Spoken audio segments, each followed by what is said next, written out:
y con la llegada de Michelle también se le dio mucha visibilidad, ella le dio también mucha visibilidad, el marco como legal y su imagen también, obviamente como fue muy importante, y después de ello,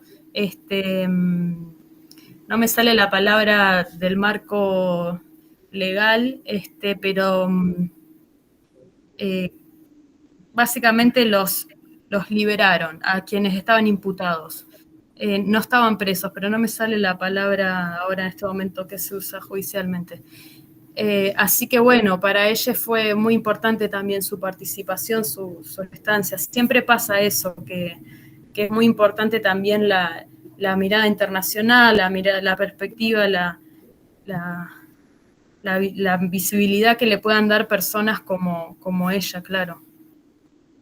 Totalmente, sí. Sí. Bueno, nada, eso. Igualmente hay una nota del periódico Página 12 de Argentina que después se las compartimos a Sandra y a Marcelo también, que esa misma nota está publicada también en diarios patagónicos. Así que, bueno, para que la conozcan, ¿no? Me parece bien. Hola. Sí, Celia. Espera. Espera. Estamos en otro link. Fíjate que lo mandó al email porque es un problema. A ver. Es Jorge. Te estoy hablando de los otros que están en el otro link. Lo mandó por el email, ¿no? A ver, ¿qué mandó Jorge? No, vos. ¿Mandaste por email? Sí, mandé un email, claro.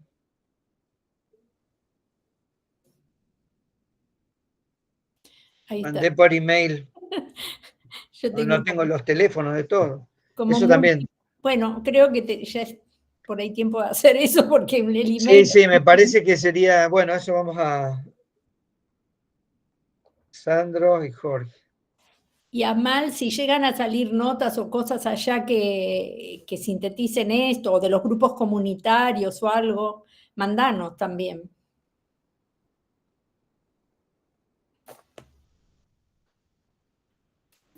Sí, la hay la nota, la voy a buscar y se las comparto por mail. Buenísimo.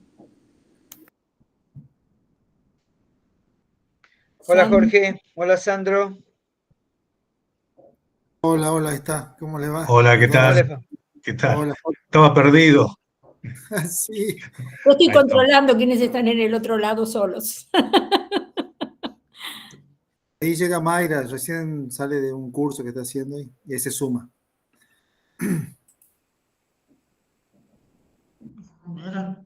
Yo no estaba pendiente de eso, Rodolfo. Ahora veo acá, 2 de junio de 25, salió la agencia Farco. Claro. Miércoles 16 de abril de 2025, Patagonia. Qué interesante. Hizo un informe. Yo lo mandé, el artículo de página 12 se lo mandé al foro Povos de Brasil, de la Red Unida, hoy. Porque a ver si logramos un poco conectar los pueblos originarios de Brasil y de otros lugares con los de acá. Vamos a ponerlo acá. Qué interesante eso. Wow. Y la nota esa está muy buena. Es una entrevista a ella, está buena. Sí. Bueno, ahí la subí como mensaje. Ah, está grabada, mira. No la había visto. Se las voy a compartir.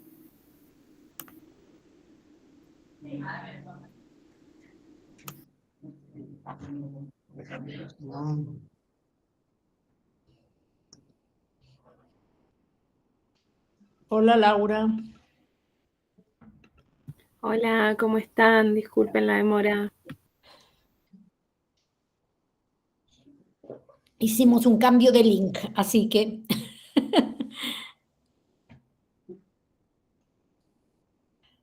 Sí, me llegó justo. Aquí lo veo, Celia. Sí. Qué interesante, che.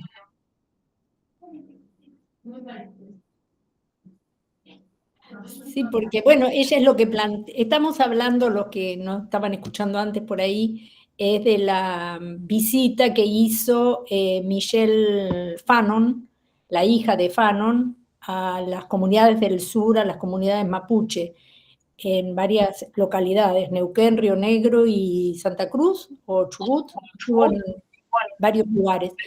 Y salió una nota hoy en Página 12 que me la mandó en principio Rodi a mí, y yo, bueno, como estoy en un foro Povo, se llama, que es de la Red Unida de Brasil, que hay sobre todo gente de los pueblos amazónicos, bueno, la mandé porque creo que siempre es difícil por la lengua, ¿no?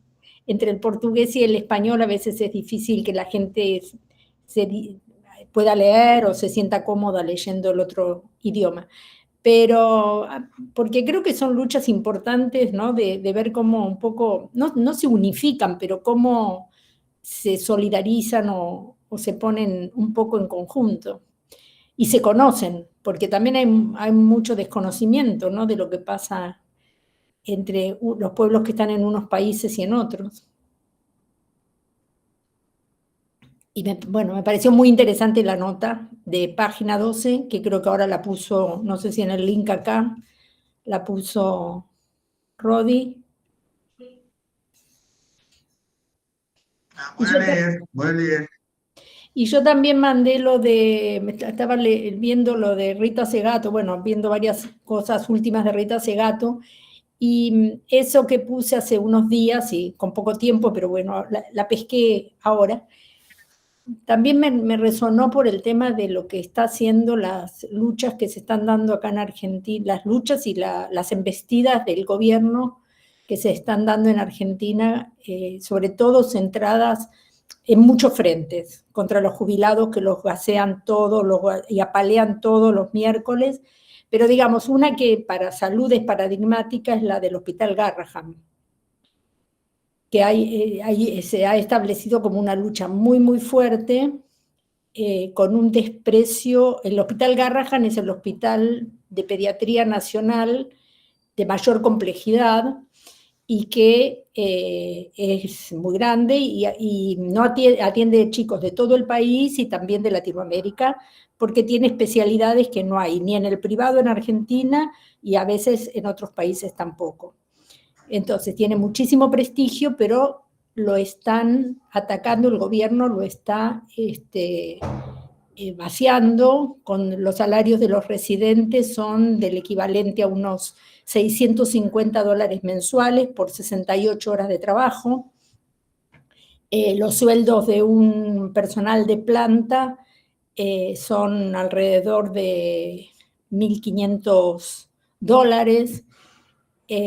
Bueno, y entonces hay muchos profesionales que se han ido y el embate del gobierno es diciendo que el dinero está, que hay dinero suficiente, pero que está mal usado porque hay muchos ñoquis, se le dice acá, que aquellos que están cobrando un sueldo y no trabajan, que hay muchos kirchneristas, que bueno, toda la lógica del gobierno para tratar de demonizar una institución, que ya lo hizo con el de salud mental Bonaparte. Pero entonces me pareció muy interesante, ¿no? lo de Rita, por el tema de la crueldad, ¿no? De que vivimos tiempos de crueldad y cómo se manifiesta esa crueldad, todo el tema de la comunicación expresiva, que acá todo eso en este gobierno se ve de una manera muy impresionante, ¿no? La forma en que cosifican las luchas, las peleas que da la gente por mejores salarios, por mejores condiciones de trabajo, por poder seguir atendiendo a la gente que lo necesita. Bueno, me pareció que la verdad traía elementos, conceptos que eran muy ricos para mirar el momento que estamos viviendo acá en Argentina, que es, bueno, realmente es muy, muy impresionante. Vamos a ver qué pasa el miércoles, salen a la lucha que normalmente la dan los jubilados, los del Hospital Garrahan, los de otras instituciones que también están siendo cerradas, vaciadas. Bueno, hay que ver, no sé, hay que ver. También atacaron a una manifestación que hubo ayer domingo por el tema del teatro. Están cerrando el Instituto del Teatro. Hubo una manifestación de artistas de distintas características y también fueron y los atacaron a pesar de que estaban en la vereda manifestándose simplemente sin ninguna violencia. O sea, realmente no cómo mirar este gobierno, y el gobierno de Trump, toda esta destrucción, ¿no?, que hay sobre la ciencia, la salud, cómo se repite en varias partes con la derecha, ¿no? Este modelo de la tecnociencia, pero despojada de otras modalidades de hacer ciencia. Así que bueno, un poco en eso estábamos. Voy a mirar a la otra sala, pero creo que ya no va a ir nadie. Hola, buenas tardes. Ahí me sumé. Hola Mayra, ¿qué tal? Bien. No se te ve, Mayra. Estamos aquí los dos en una pantalla.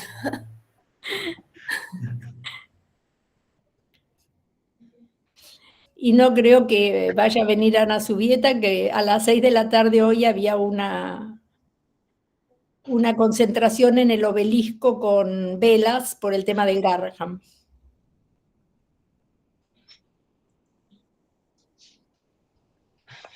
Pilar avisó que no podía. Tiene su papá enfermo, internado.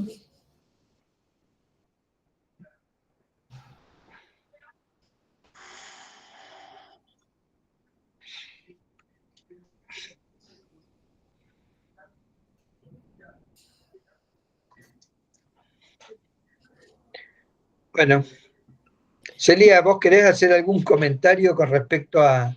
Ya lo había empezado a hacer. Perdón, disculpen. Para entretener a los compañeros mientras te fuiste.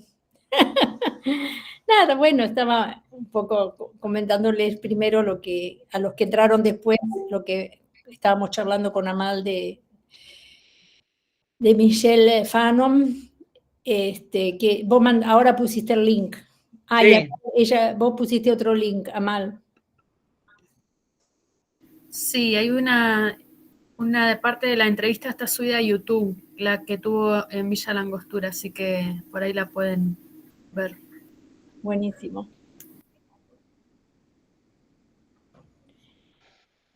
Nada, comentaba un poco por qué se me había ocurrido ponerlo el conversatorio de Rita Segato. Pero bueno, fue a último momento y no sé si tuvieron tiempo de mirarlo. Yo vi un pedacito, igual leí algo de ella en relación a las lógicas de la crueldad y a la especularización, ¿no? Como, bueno, esto que traes vos, como que este gobierno va cumpliendo con algunas cuestiones que ella plantea. No sé si son las mismas que retoman el video, pero en relación a la especularización de la violencia como un mecanismo que genera como poder, y también en relación a algo que a mí me resonó mucho cuando leí el planteo que ella hace, es en relación a la desafectivización, ¿no? A cómo esa falta de, cómo ese mecanismo genera como una falta de afectarse por el sufrimiento del otro, ¿no? Donde ya el dolor no genera ningún tipo de conmoción de nada, y cómo la especularización de eso tiene un sentido, ¿no?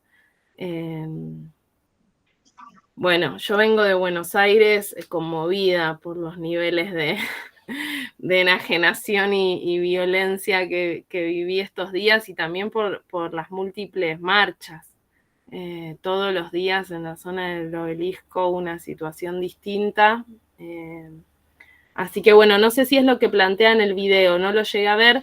Sí leí el texto tuyo, Celia, que bueno, me pareció como muy oportuno también en relación a esto que vienen mencionando. Sí, en el conversatorio ese, bueno, es 1 hora y pico, habla de muchas cosas que ella sí viene trabajando hace tiempo. Pero bueno, lo que me parece esto, que pone tan de manifiesto lo que es este gobierno, lo que es el gobierno de Trump, pero bueno, estamos nosotros, nos toca más cerca, ¿no? Es muy impresionante, porque leer las manifestaciones del gobierno, por ejemplo, la última de ayer con respecto al Garraham, que van a otorgar un aumento a los residentes, y entonces empiezan a hablar de toda la cosa que hace, muestra una institución como que están robándole a la gente, ¿no? Una institución de gente que no trabaja, una institución. Y es realmente, bueno, esta comunicación expresiva que ella lo relaciona con el tema de los crímenes, ¿no? Y cómo se manifiestan y cómo se muestran el poder. Pero es un poco esto, ¿no? Mostrarse indolentes y mostrar eso que la figura de Milei, yo creo, la figura física, ¿no? De Milei muestra ese desapego por toda cuestión que tenga que ver con algo de afecto hacia cualquier cosa, ¿no? Todo es de una violencia que, bueno, que trasciende a la gente, ¿no? Obviamente que eso se refleja, bueno, Buenos Aires sí, es algo, yo cuando ahora he estado, oportunidad que fui a Junín, que fui a San Luis, es como que se vive otro mundo, ¿no? El que está en el interior del país se vive como, se bajan varios cambios, ¿no? Como, es muy impresionante. Yo creo un poco porque hay una presencia del Estado, o sea, como más difusa, digamos, ¿no? Digamos, menos centros de salud, menos escuelas, todo más segregado. No sé si tiene que ver con eso, no sé si tiene que ver con la construcción, digamos, geopolítica de los lugares más pequeños, más rurales, pero hay algo de la trama comunal que no está del todo como dinamitada, ¿no? Que yo veo que en Buenos Aires se pone difícil, ¿no? Como acá en general, no sé, se le incendia la casa a un vecino y la gente aparece, no sé, ahora acá en el pueblo pasó que un chico ganó el Mundial de Go, que es como el ajedrez chino, y se juntó la plata en 2 días para que el pibe viaje. Digo, como hay una lógica que todavía no está como del todo perdida. No sé con qué tiene que ver exactamente, ¿no? Pero sí con algo comunal que todavía está y que funciona. Yo del video pude ver algo, no pude ver todo. Igual ese dato es algunas lecturas hemos hecho con Mayra. Pero bueno, pensaba esto que decían recién de Milei y demás. Pienso que el tipo de esta gente canaliza una violencia que ha estado siempre, digamos, ¿no? Canaliza una violencia que ha estado, digamos, ¿no? Que ahora como se ve habilitada, digamos, y sobre todo por el anonimato, yo siento mucho que las nuevas comunicaciones, ¿no? Las redes habilitan ese anonimato en el cual vos puedes sacar lo más bajo que tenés y sin que nadie te lo diga nada, porque no hay cara. Yo creo que cuando hay reuniones o físicamente, es más difícil que se animen a sacar esa violencia, que la tienen, que está, ojo. Pero bueno, creo que se envalentona más en ese anonimato.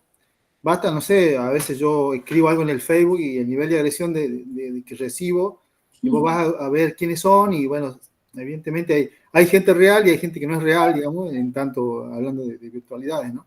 Pero sin embargo siembran una tendencia y funciona como una manada, digamos, y habilita la violencia y hasta yo siento como una... en esto quizás tiene que ver con lo de ese gato, lo poco que pude ver del video, que hay como un regodeo en ese dolor del otro, en ese sufrimiento, ¿no? igual yo creo que eso ha estado siempre, lamentablemente, pero bueno, el hecho de la sociedad, del cuerpo a cuerpo, del cara a cara, de tocarse, de mirarse, esto que dice Laura, ¿no? Ahí habilita otra parte del ser humano, que es el gesto social, comunitario, colectivo, que viene, para mí, así hablando, tratando de construir, ¿no? Viene de lo comunitario, pero lo comunitario en tanto a cuerpos, en tanto a tribal, en tanto a un fuego, en tanto a reunión, en tanto opiniones muy diversas, a veces en el trabajo, situaciones muy opuestas de compañeros con ideas muy opuestas. Nunca hemos llegado al nivel de violencia que hay en las redes, por ejemplo, ¿no? Hay algo ahí que te frena, hay un físico, hay un cuerpo que encontrás cierta continuidad con el otro y te sosegás y te frenás y hasta sos capaz de poder prestar atención. Yo creo que estos tiempos de otro tipo de comunicación justamente apelan a la no comunicación y hay una idea, no es una casualidad la no comunicación, hay como una intencionalidad en que esto funcione así, que parezca pero no sea. Y bueno, y ahí todas las diversidades, las diferencias de poderes, digamos, las alteridades, todo este tipo de cosas, bueno, se ponen en juego, digamos. Así que pienso eso, ¿no? Pienso que algo que ha estado siempre, pero bueno, ahora lo vemos, digamos. Creo que más que siempre es el neoliberalismo construyó esta idea de individuo, ¿no? Sobre todo desde el individualismo. Pero a mí lo que me impresiona al margen de la... Okay, hay un rebote. Al margen de la cosa individual de las personas, de esto, de agresividad, a mí lo que me está impresionando muchísimo es el intento masivo de destrucción de todas las instituciones que está generando este gobierno, ¿no? Y una cosa que sí me parece interesante en esto que hablamos de la comunidad, del encontrarse con el otro, que un poco lo que está pasando en la reacción que ahora se está generando es esto. En los hospitales, en las instituciones que trata de destruir, hay cuerpos presentes que se juntan, que debaten y que implementan medidas. Sobre todo en las instituciones de salud, ¿no? Las veo en ese sentido, porque, por ejemplo, han deteriorado, bueno, prácticamente vaciado todo lo de derechos humanos, pero ha tenido mucho menos impacto su lucha de lo que está teniendo ahora el tema de discapacidad, el tema del Garraham, el tema de los jubilados, el tema de ciencia y técnica. Supongo que va a volver a tener peso el de las universidades, que han empezado a crear movimientos colectivos porque se encuentran y avanzan en pensar formas de resistencia. Entonces, pero también es muy impactante para mí este ejercicio de la crueldad y de llevar al extremo esa cosificación del enemigo, del otro, para, como vos rescataste esa idea de lo moral, para moralmente destruirlo, porque ellos son la moral, la buena moral, la gente de bien, ¿no? Versus la casta. Así se presentan todo el tiempo. Y en ese sentido es como van como una máquina tratando de destruir todo. Ahora, bueno, aparecen estas resistencias que yo creo que tienen que ver con esta comunidad que se establece en algunos espacios, ¿no? No sé, pero tal vez por estar en Buenos Aires, es que, bueno, también los embates contra el pueblo mapuche, porque, por ejemplo, también es muy violento y también ya desde otros gobiernos hay una caracterización de deshumanizarlos, ¿no? O de convertirlos en el enemigo terrorista, en el otro que no pertenece a este gran pueblo argentino salud. Y en eso, bueno, me parece también muy interesante lo que leí Fanon, de Michelle Fanon, que plantea que los argentinos somos racistas y los que no lo son tienden a un humanitarismo, ¿cómo es que dice? Me gustó la frase, dice, los argentinos son a propósito paternalista por el pueblo mapuche, la mayoría, y en el mejor de los casos, paternalistas, pero de una superioridad colonial. En caso contrario, son racistas. Y creo que es esto, ¿no? Y en muchas cosas tenemos esta mirada humanitaria y de buenos, con los pobres, con muchos, pero en muchos casos también es racista. Entonces, bueno, creo que, no sé, a mí por lo menos me parece importante en un grupo como este de interculturalidad, salud, ¿no? Pensamos en estos temas, en qué lugar de estas luchas, porque yo creo que van a ir creciendo de una manera muy fuerte todas estas ataques y resistencias, ¿no? Y entonces, bueno, ¿cómo analizarlos primero? Porque, claro, estamos como, hace ya un año y algo que está este gobierno, pero estamos todavía como medio paralizados, ¿no? Mirando, ¿qué es esto? Pero en una ferocidad de destrucción brutal, brutal y aceleradísima. No sé qué opinan.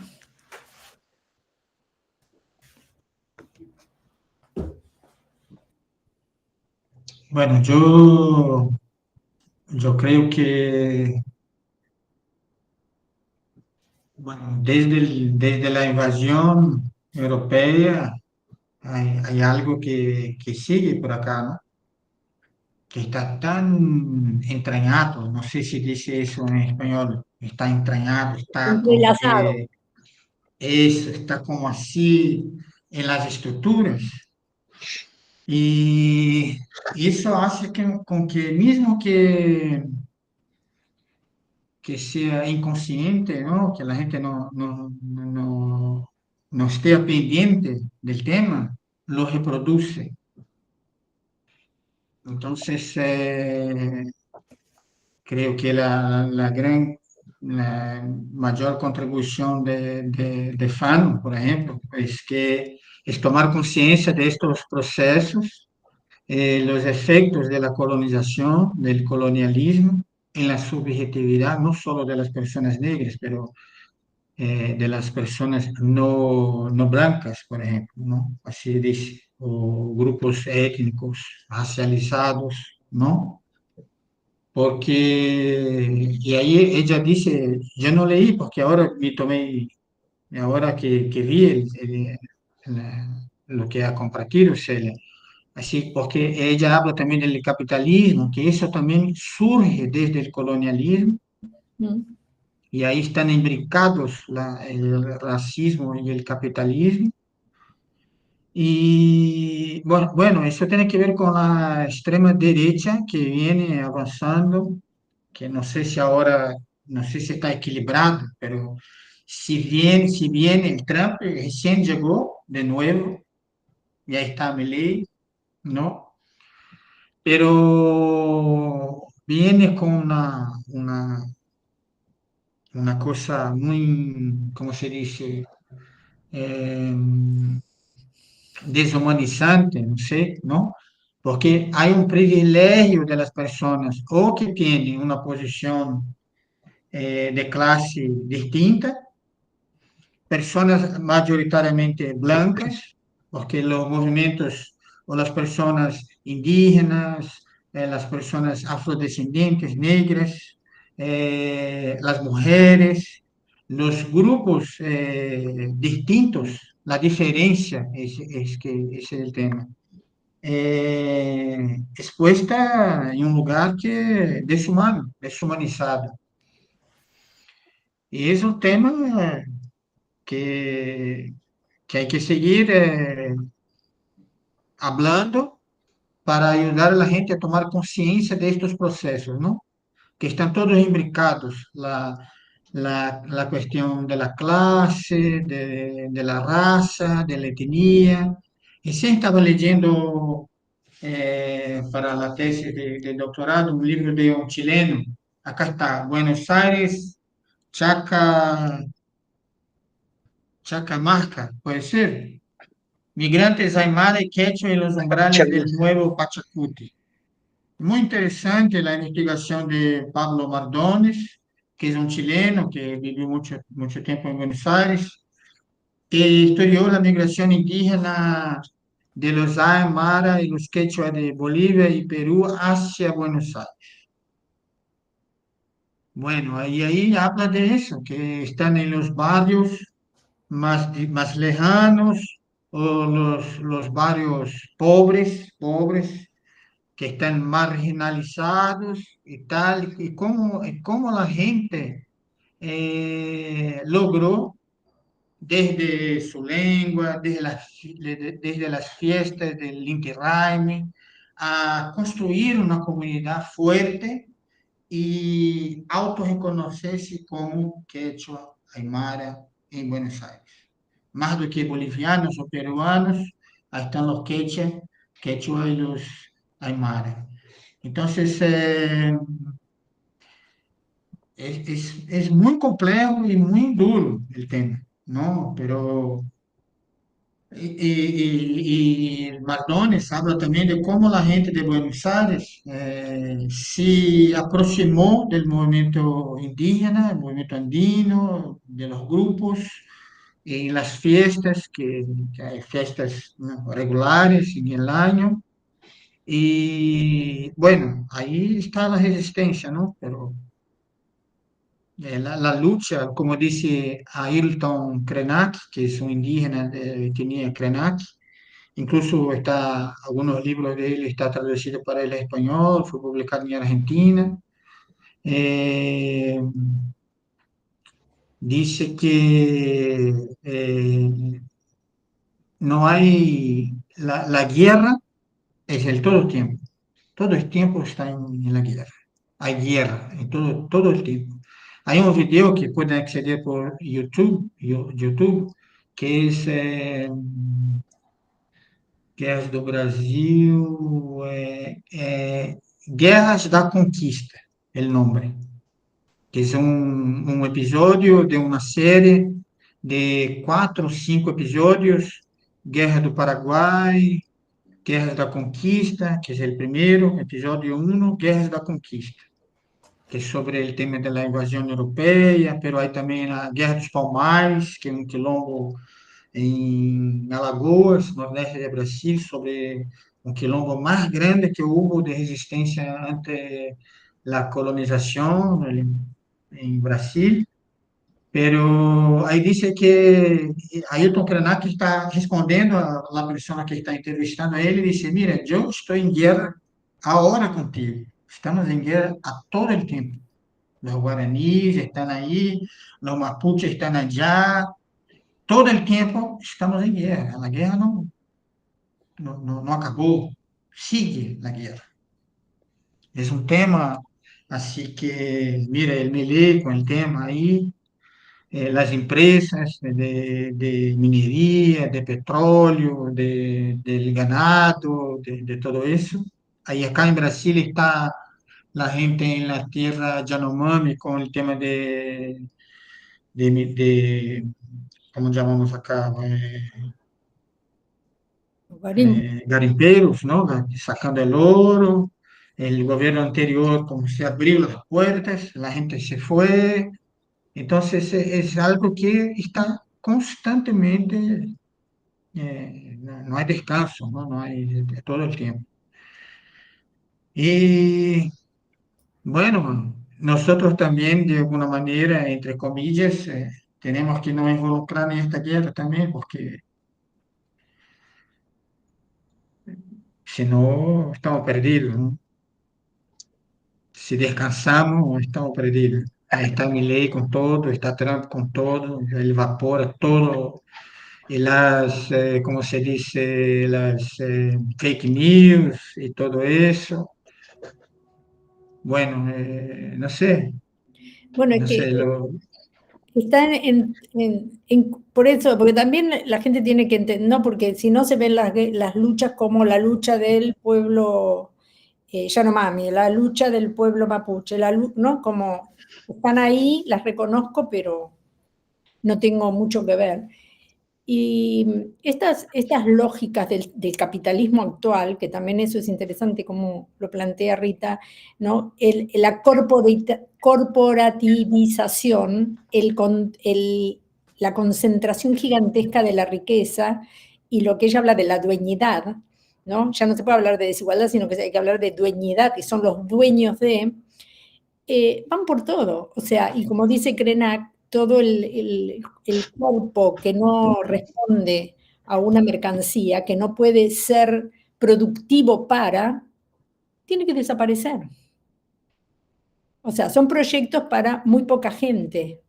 Entonces, muy poca gente en la que, bueno, los jubilados, yo me puedo incluir como, ya está, o sea, ya no servís, ¿no? Y así hay un montón de personas que no sirven porque no están dentro del sistema productivo actual, cada vez vamos a estar menos, porque todo el avance tecnológico de este tecnofeudalismo lleva a que, bueno, nos reemplacen rápidamente muchas técnicas que a eso apunta, o sea, la ciencia que se destruye mientras que crece la tecnociencia, ¿no? Y creo que así, digamos, vamos a sobrar en los barrios que quieran venir a copar otros, y entonces es algo que nos debe involucrar mucho más de lo que creemos, ¿no? Estamos mucho más en peligro todos en esta guerra, que no tomar posición implica realmente desconocer en qué mundo de peligro vivimos nosotros y nuestros nietos y los hijos y la gente que queremos, que pensamos que otra vida tiene que ser posible, ¿no? Una vida de solidaridad. Y bueno, en ese sentido sí, creo que claro, el interior, por un lado se ve todavía estas redes que acá son mucho más difíciles,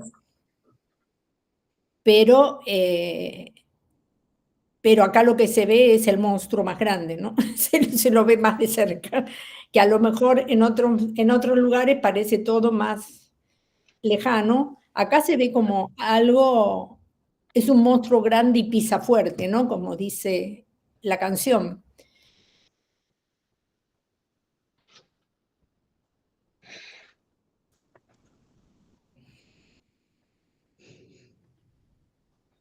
Bueno, a mí me queda una duda con lo que plantea Marcelo, o lo que trae Marcelo, que está también comentando Celia.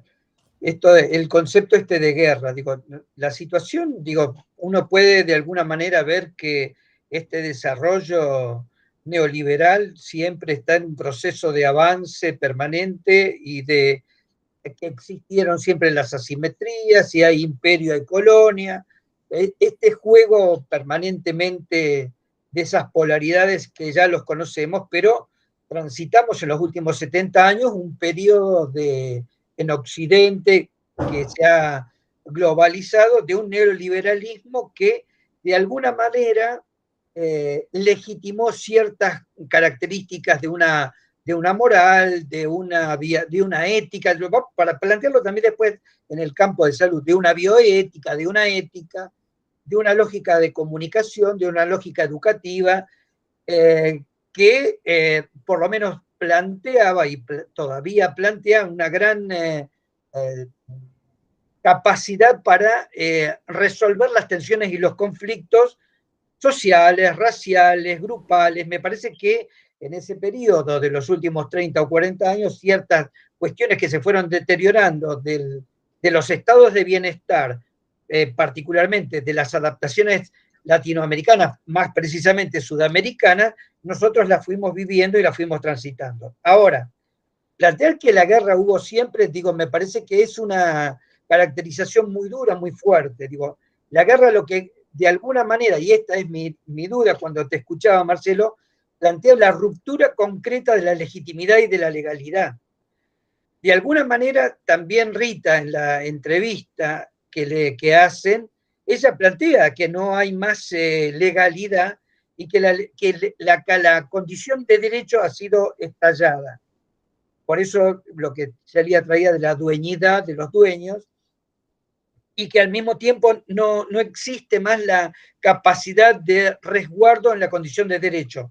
Y esto, bueno, en el tema de salud, de lo que estábamos comentando, de los hospitales, en los ámbitos urbanos, pero en los ámbitos urbanos de mayor concentración de poder y de riqueza, porque también estas situaciones ocurren no en ámbitos rurales o semirurales o pequeñas poblaciones, sino en las grandes capitales o en los grandes centros urbanos que tuvieron una característica y una dinámica muy particular de estar dentro de la red de vinculaciones y articulaciones del mercado nacional y del mercado mundial. Y estos son los que primero aparecen con mayor deterioro, con mayor dificultad. Por supuesto que las rutas se deterioran, los trenes no van a llegar a otros pequeños pueblos o pequeñas ciudades, pero que hay una dinámica temporal que va generándose progresivamente y va afectando distintos grupos, distintas áreas, distintas universidades también. Pero me queda esta pregunta con respecto a plantear que estamos en una condición permanentemente de guerra. Digo, eso implica la construcción de un nuevo proyecto y un nuevo proyecto que necesita ser legitimado.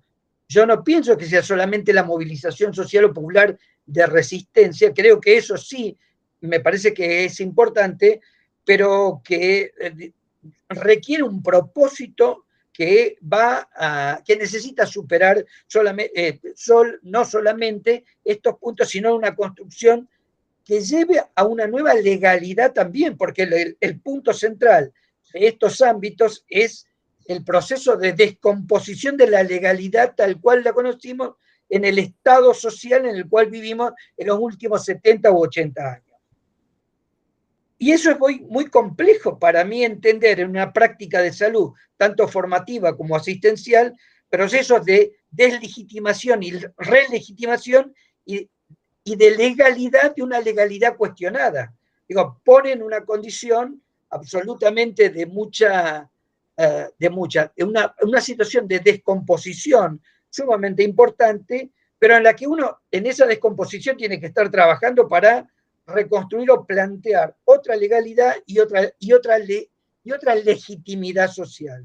Digo, no solamente como un hecho de plantearnos las dificultades que tenemos, sino esta condición necesaria de relegitimar y construir otra legalidad, y eso sí implica una situación de confrontación. Y una confrontación en donde uno deja de construirse adversarios porque el adversario es dentro de una condición, entre comillas, democrática, y en una guerra vos no tenés un adversario, tenés un enemigo. Y el objetivo que tenés con un enemigo es derrotarlo y vencerlo. Ese es un principio de la guerra. Y quieren derrotarnos y vencernos. Sí, pero digo, entonces quedaron todavía cuestiones pendientes si nosotros también tenemos deseo de derrotar y de vencer a los que se oponen a esta condición de ciertos planteos que nosotros venimos haciendo del trabajo de la solidaridad, de la equidad, de la igualdad, del derecho a la salud. Si eso no amerita una lucha también para poder conservarlo y para poder profundizarlo o expandirlo. Esto es lo que me genera estas dudas. Digo, o por lo menos es lo que estaba pensando en función, digo, esta palabra de la guerra, digo, lo pienso también con otras partes del mundo. Lo pienso con la situación de Palestina o con la situación en Ucrania, en donde, bueno, lo que tenemos es una mirada occidental de los medios de comunicación occidentales, en donde Ucrania, país invadido, pero la historia, si la podemos leer con otras lecturas y con otras voces, vamos a escuchar que esto comenzó mucho antes, de que es un proceso expansivo de la OTAN, del proceso de conflicto entre los mismos adversarios que están dentro del propio sistema, del desarrollo y la deslocalización del capitalismo. Bueno, hay una macro muy potente, pero que tampoco me parece que tiene que inhabilitarnos e impotentizarnos para pensar lo micro y lo macro al mismo tiempo. Si ese es el marco general, ¿cuál es nuestra lucha local? La pregunta primero creo que lo que a mí me parece que si seguimos pensando dentro del mismo paradigma que teníamos antes es complicado. Pensar en la racionalidad del humanismo, en los derechos, que eran formas de la colonialidad europea y del poder europeo y de los estados que se formaron aquí a imagen y semejanza del europeo. Para mí la pregunta que es mucho más compleja porque primero, ¿quiénes son nuestros aliados? ¿Con quiénes nos juntamos en las peleas? Creo que también eso es lo que hay que empezar a construir. ¿Quiénes son con quién nos juntamos? Y la otra cosa es, yo creo que sí que hay que escuchar a los pueblos originarios que tienen mucho más sabiduría que nosotros, que no podemos salir del entramado de la modernidad, o que nos cuesta mucho salir del entramado de la modernidad y del colonialismo, y tenemos que escuchar, aprender. Yo no tengo, yo lo que sí pienso es que no podemos volver al mismo estilo de pensamiento de la lucha que teníamos en los 70s, ponele. Y creo que hay que recrear otras modalidades de alianzas, de luchas, de encuentros y de escucha. O sea, yo no creo que sea no sé, a mí no me parece que sea un momento donde podamos dar una respuesta. Vamos por acá. Es angustiante, pero es la realidad. Lo que estamos es frente a lo que a mí me parece que se ha producido en estos últimos años es como un desenmascaramiento de la crueldad del capitalismo, ¿no? Está como mucho más a la vista de qué se trata, o sea, la caída del estado de bienestar, aún en las formas precarias nuestras, es como que pone al desnudo el monstruo. Y me da la impresión en muchos sentidos como aterrorizados y metidos en muchos casos para adentro y en las redes y me escondo, porque han creado un proceso de individualización y de temor al otro. Entonces, mi pregunta más bien es, ¿cómo hacemos para salir nosotros, los colonizados, colonialistas colonizados, de esta estructura de pensamiento con la que nos formamos? Me vienen algunas reflexiones así. Es que esta equidad es relativa. Acá en Brasil tenemos el SUS, el Sistema Único de Salud, el Sistema Universal, el principio de equidad, de universalidad y todo eso. Pero creo que hablamos de eso, no sé si hablamos en otro momento, ¿no? Creo que sí, yo he hablado de la ley Arouca, que es sanitarista, que bien, creó un subsistema de atención a salud indígena en Brasil para pensar que si el SUS es, o si la equidad es para todos, la universalidad y todo eso, hay especificidades que no están ahí ubicadas. Entonces, y de hecho, tampoco podemos hablar de salud mental de una manera universal o llevar eso para los pueblos indígenas. ¿Qué es salud mental para los pueblos indígenas? La política de salud mental brasileña, por ejemplo, basa en la política de 2001. Bueno, ahí está. Redirecciona el modelo desde los manicomios para los servicios sustitutivos y garantiza la protección de portadores de sufrimiento mental. la garantía de los derechos humanos por portadores de sufrimiento mental. No hay una mención a pueblos indígenas en la política de salud mental de Brasil. Creo que tampoco hay otras, no sé, pero la reflexión ahí es que poner eso como universal, ¿cómo podemos ver, cómo podemos llevar eso para los pueblos indígenas, por ejemplo? Lo planteo en la reflexión el siguiente, que nosotros hemos constituido nuestra sociedad, la universidad, nuestro pensamiento, nuestra racionalidad basado en un sistema occidental. Entonces, hay cosas que incluso no logramos reflexionar, no logramos pensar afuera para comprender otro modo de vida, otro modo de existencia, otro modo de visión de mundo. Es muy complejo eso. Así que, aunque esté ahí como una política igualitaria, universal, equitativa, no, no lo es. Porque si uno indígena viene, como en Xingu, Mato Grosso, ahí están los hechizos, hechicería, no sé cómo se dice, hechizo. Bien, el hechizo estructura las relaciones entre los xinguanos de allá. Uno viene para la ciudad diciendo al puesto de salud que está escuchando un espíritu. El médico, el profesional de salud, está hecho con un sistema médico, hegemónico y tal, que lo va a interpretar eso como una patología. Él está alucinando, él tiene un trastorno psicótico, tiene que tomar un Aldol, un haloperidol y tal, y no sé cuántos diagnósticos y psicofármacos ellos van a recibir. Pero nadie va a preguntar qué es lo que está, qué es eso en su contexto cultural. ¿Qué es eso allá? ¿Cómo lo ve? ¿Cómo lo siente?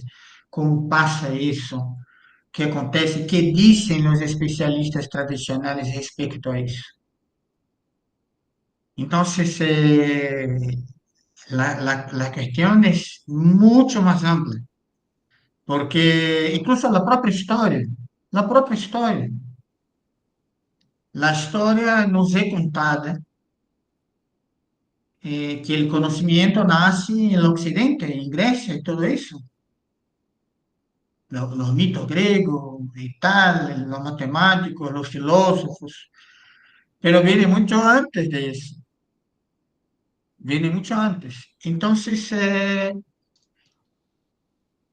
me parece que tenemos que cambiar la forma de la racionalidad, ampliar las perspectivas de visión para aproximar de uno, para llegar un poquito cercano, porque no logramos, no fuimos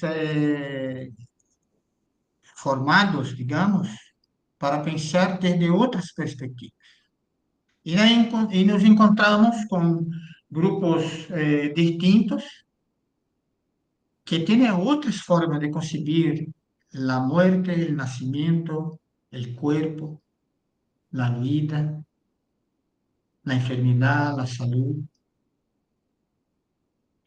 Entonces, lo que dice Ailton Krenak con el tema de la guerra, está hablando desde la perspectiva indígena, que desde la invasión hasta ahora, en este momento, los pueblos están constantemente luchando para exigir un reconocimiento de su existencia. Estamos acá, también estamos.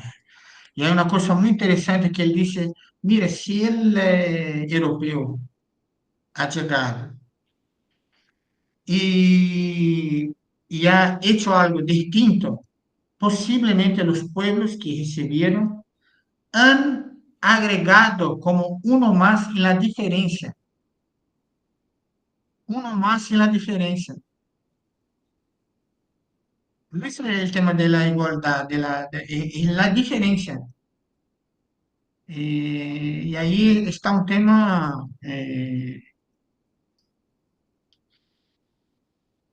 complejo, porque ahí está la universidad, está la escuela, está el trabajo, las relaciones, toda la gente está formatada con esta racionalidad, que no permite ampliar posibilidades de agregar otras racionalidades, de agregar la diferencia. Ah, acá está, ah, aquí mira, aquí pensa de otra manera. La salud tiene otra forma de cuidar de la enfermedad, que no esta. Acá vimos nosotros mismos, muchos profesionales que están trabajando en la salud con los Yanomami, están ahí, quizás están de 10 años, 8 años, 5 años, pero mismo ahí estando, viviendo 30 días ahí en el territorio, tampoco logran percibir eso. Cómo hablar, cómo escuchar, no entienden por qué que el niño no viene o la mujer no viene al puesto de salud. ¿Por qué que no viene? Pero hay que cuidar de la salud, está enfermo, tiene malaria, ¿por qué que no viene? Ah, no quiere hacer el tratamiento. Bueno, firmar el término de recusa, no quiere venir y tal, listo. O sea, no, tiene que entender por qué que desde su cultura, desde su punto de vista, eso Fano lo hace muy bien eso, cuando están los franceses ahí, los psiquiatras, la escuela francesa en Argelia, que patologiza el comportamiento argelino de los pueblos autóctonos de allá. Y él dijo, no, espera, mira, la respuesta que ellos están dando tiene que ver con el contexto cultural de la cual pertenece. Eso es distinto. Entonces es un tema muy amplio que tiene que ver con nuestra formación, la constitución del colonialismo, de la colonialidad, que tenemos que tener que cambiar, mudar algo. Pero solo podemos hacer eso en la relación. En la relación. Ahí está un texto de no sé si antropólogo, Frederic Bach, Grupos étnicos y sus fronteras, que dice que no tenía ese tema de la etnia, no existía. Incluso no es un tema, no es una palabra adecuada. Y él dijo que existían por ejemplo, los Aymara, los Quechua, los Yanomami, los Guaraní, así, ¿no?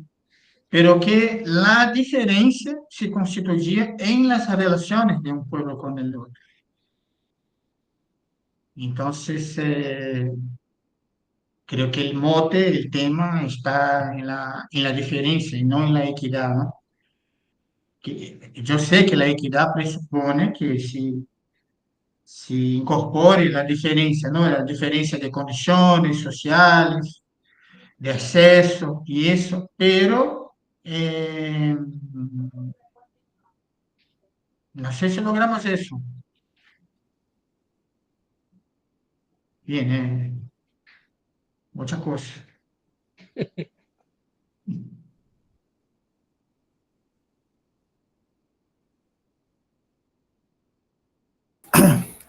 No, yo estaba pensando mientras hablaba y coincido con muchas cosas que dice Marcelo. Y estaba pensando, bueno, vieron, yo les conté que uno de mi trabajo que más tiempo me lleva es, yo trabajo en la Justicia Federal y bueno, estos días he estado visitando familias por cuestiones de falta de servicios de salud, por las obras sociales o los médicos, y operación carcelaria, conflicto con la ley.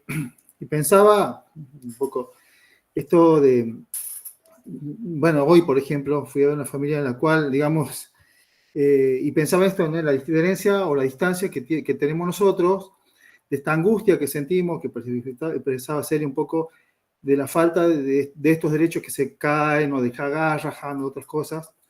Y escuchaba los testimonios de las personas que entrevistaba. Hice el viernes, hice como 5 domicilios, hoy hice 2. Como de nuevo común era personas que nunca han tenido acceso, para ellos siempre les fue vedado la salud, la justicia, inclusive muchos indocumentados en la familia, niños indocumentados, en la escuela tampoco. Entonces, digamos, y pensaba, haciendo estos paralelismos, me acordaba cuando una de las teorías históricas que siempre dicen que la conquista, que Rita Segato dice que fue fácil, yo no coincido que fue fácil, porque en el video dice fue fácil porque hay un patriarcado en América también, bueno, da unas teorías sobre el patriarcado, pero bueno, no vamos a detenernos ahí.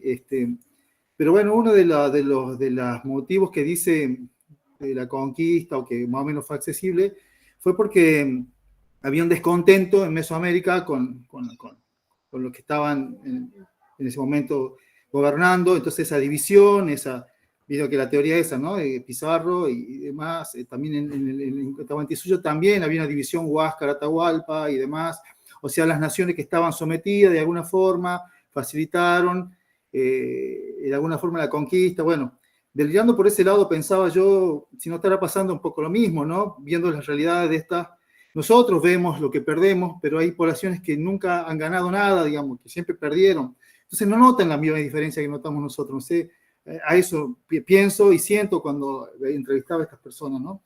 Yo siento que perdemos derechos porque estoy en un espacio donde veo, donde estas cosas me tocan, pero para estas personas, honestamente, siempre quedaron afuera, digamos, siempre estuvieron afuera, de la salud, de la justicia, de la educación, de la cultura, digamos, hay gente que no conoce la capital, no un museo, si no fuera a veces la escuela, nunca han tenido eso. Entonces, digo, pienso esto de la guerra o esto, ¿no? Yo lo expando un poco más, pensar, por ahí eso también tiene que ver, ¿no? O sea, nosotros pensamos que bueno, que estábamos mejor, pero bueno, no sé si todos estábamos mejor, digamos, ¿no? Pienso en esto, ¿no? De cómo las historias se repiten a veces y a veces perdemos la lectura de esas históricas, de este tipo de cosas, digamos, ¿no? Inclusive con la salud puntualmente, digamos, ¿no? Yo me acuerdo, por ejemplo, gente que nunca le han atendido porque no tienen documento, por ejemplo, y eso sabemos que no puede ser, pero sin embargo y son colegas, y son, que después decimos, bueno, y garjan, y qué sé yo, pero bueno, ¿por qué la gente no se manifiesta a favor mío ahora? Porque bueno, nunca estuvieron afuera siempre, quizás, pienso, yo lo veo. También otro, por ejemplo, hoy tiene una señora que tiene PAMI, vive en el campo, Toledo, una localidad acá, y necesita médico, necesita una cama especial, un colchón antiescara y todas las cosas. Y le dijeron de la social que eso no, porque no le corresponde, porque ya le dieron la silla de rueda y tal cosa, y ya está, digamos, que no moleste más. Es un derecho, tiene aportadora. Y la médica de cabecera le dijo que, como tiene que ir a verla ella, que ya cumplió, ya gastó lo que tenía disponible de servicio médico, ya fue las 10 veces que tenía que ir la médica, ya no va más porque ya lo gastó, ya lo usó. Digamos, oiga, que obviamente la gente, y está hablando de la colega, otra vez colega, digamos, ¿no? Entonces, pienso esto, ¿no? De la historia y de esto de estar afuera, de un sistema así en 1492 y decir, bueno, quizá esto nos libere. Bueno, no es una lectura que yo piense, pero yo la puedo sentir como posible al ver estas realidades, ¿no? Otras. Quizás no hay una angustia por ese vaciamiento que tenemos nosotros, porque siempre ese vacío estuvo siempre por estas personas. Bueno, no tengo que charlar alguna cosa más, pero no. Bueno, prestadores así que llegan, me cuentan, así yo increíble, que vienen a verlo y tienen el sistema, la terciarizada de las obras sociales, tienen un sistema de localización. Entonces se paran en la puerta, en el auto, están un rato, pero no entran a la casa, no tocan el timbre, están en la puerta, mandan la ubicación y ya cumplieron con llegar al domicilio. Esto hacen, digamos. A veces, esto lo ha descubierto una hija que vio el auto, la reconoció y bajó y la obligó a pasar a la enfermera, digamos. Porque si no manda la ubicación afuera, se queda 15 minutos, 20 minutos en el auto, manda la ubicación que fue al domicilio. Bueno, estas cosas pasan, yo las tengo enumeradas, digamos, ¿no? O bueno, que el médico va, 5 minutos, da 3 charlas, firma algo y se va, ya eso fue. no le revisó las escaras tremendas, escaras a la mujer, no, nunca le revisó el médico. Dice, ¿y usted le pidió? Sí, pero me dice que eso no le toca a él. ¿A quién le toca que revise la escara? Digo, a ver, está hablando de salud, pienso, ¿no? Por ahí no es tan homogéneo todo, como dice Marcelo, ¿no? Y estas cosas también, quizás, también para pensarnos, para pensar por qué nos pasa lo que nos pasa y por qué no es masivo el reclamo y por qué nosotros nos angustia y a otra gente le da lo mismo, o a lo mejor piensa que si se cambia la vuelta a la cosa puede ser mejor, digamos, ¿no? No sé, dejo ahí pensando en esto de las historias, cómo son, ¿no? Cómo se repiten a veces. Bueno, que yo lo que creo que realmente la crueldad del sistema de salud, el sistema de salud es bien colonial y es tan biomedicina y producto de la modernidad. Y en esa constitución hay muchísimos profesionales que hacen ejercicio de la crueldad, ¿no? Lugones, el ministro de Salud, es uno clarísimo, ¿no? Y hoy me enteré que tiene un hermano desaparecido, o sea, pero es como personas que se formatean en familias con distintas formas de pensar, se formatean de una manera totalmente cruel.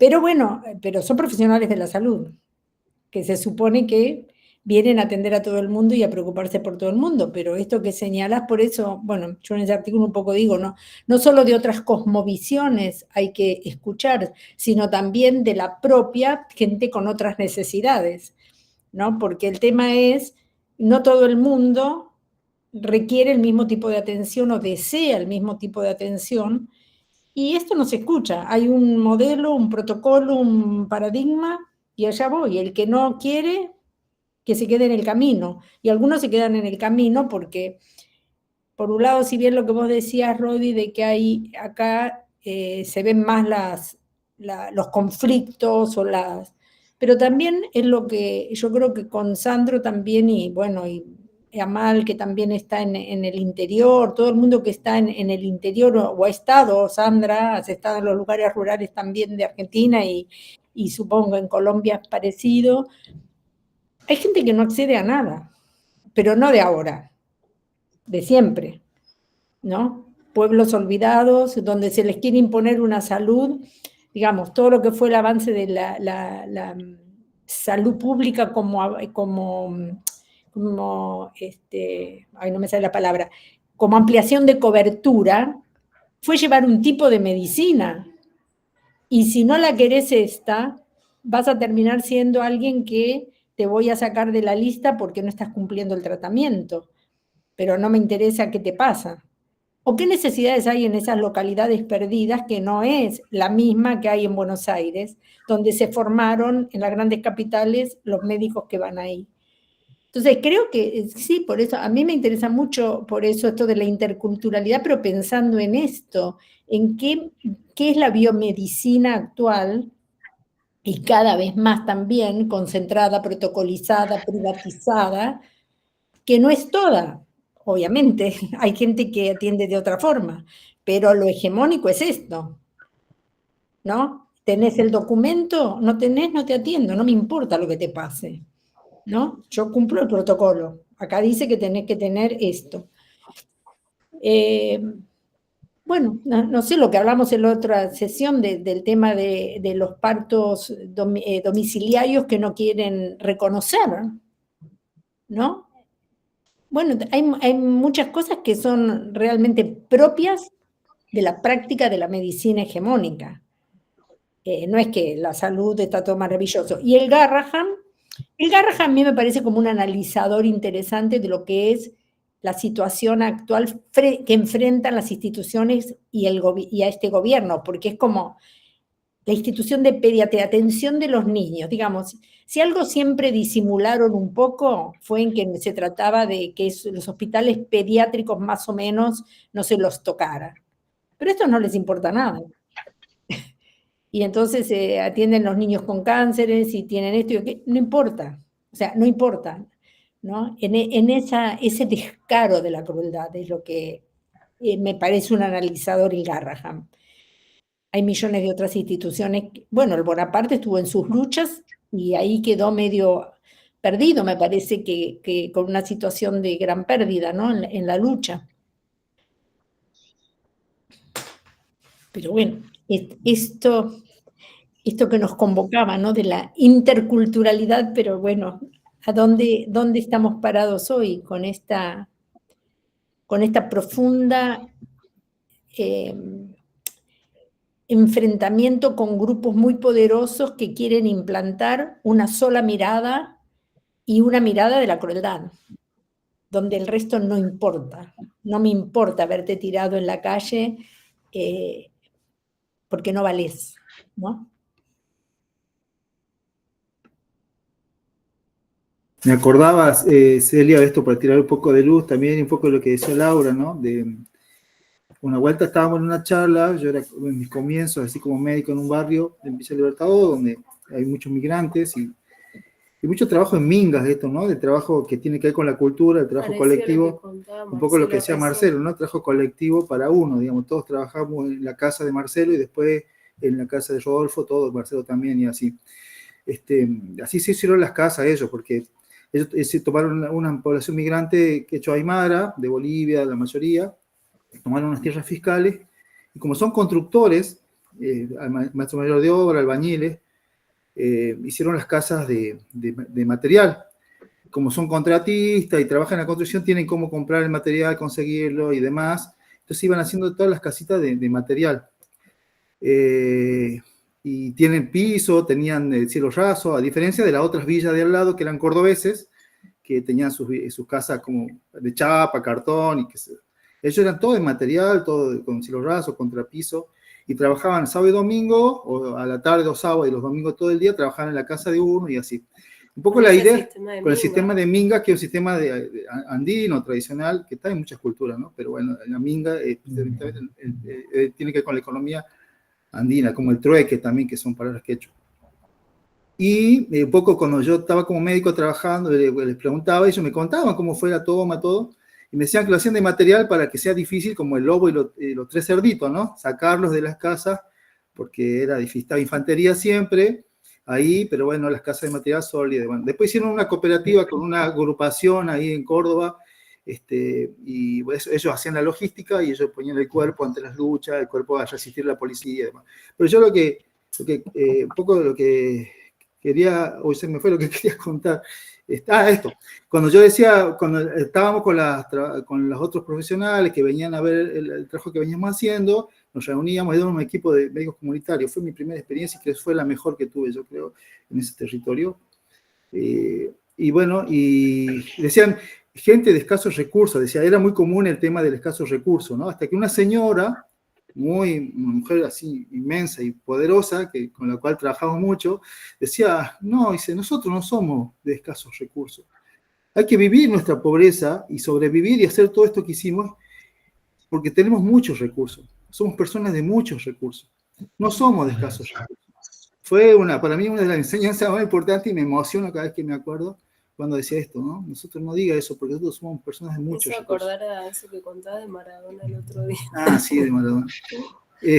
No, me dice Mayra que se acordaba de lo que te contaba un texto de Valdano que escribe sobre Maradona, no sé si lo leyeron, de que Menotti, dice Valdano que lo llevó a ver un club alemán, o alemán en la sección de Alemania, allá antes previo al Mundial, y estaban viendo cómo entrenaban y cómo jugaban los alemanes, y se quedaron, dice, todos los jugadores callados, argentinos callados, en silencio, mirando así medio con temor, digamos, ¿no? Eran unas bestias, atletas.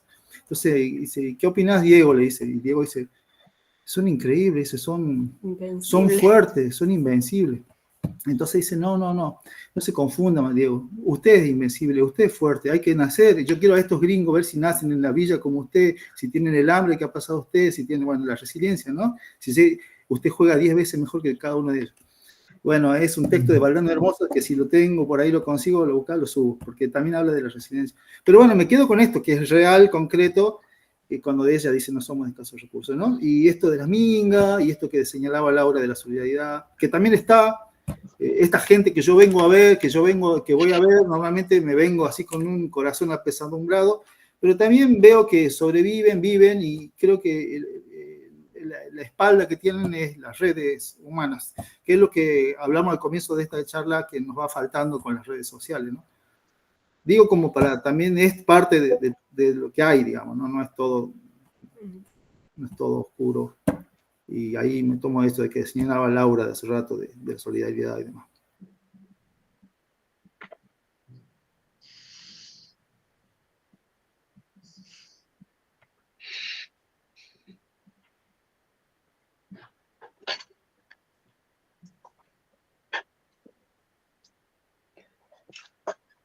Bueno, solamente un comentario. Sigo pensando en el tema de la legitimidad y la legalidad. Y por otra parte, pienso que las expresiones que fueron apareciendo últimamente o desde hace un tiempo con respecto a algunas áreas, como el tema del hospital Garrahan en la ciudad de Buenos Aires, el CONICET como ámbito de la ciencia y la tecnología en la Argentina,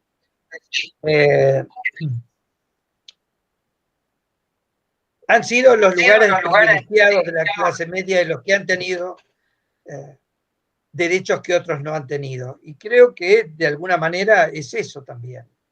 Digo, los que tienen expresión son un grupo social que probablemente no ha tenido carencias ni dificultades durante una larga trayectoria de nuestro país y en otros países también, pero en el nuestro particularmente, y que vuelve a sentirse agredida, deteriorada y con una pérdida significativa de su rol y de su capital social. Entonces, digo, situaciones como las del Posadas y de carencias de las personas que se atienden y de los profesionales hay en todos los hospitales de la Argentina.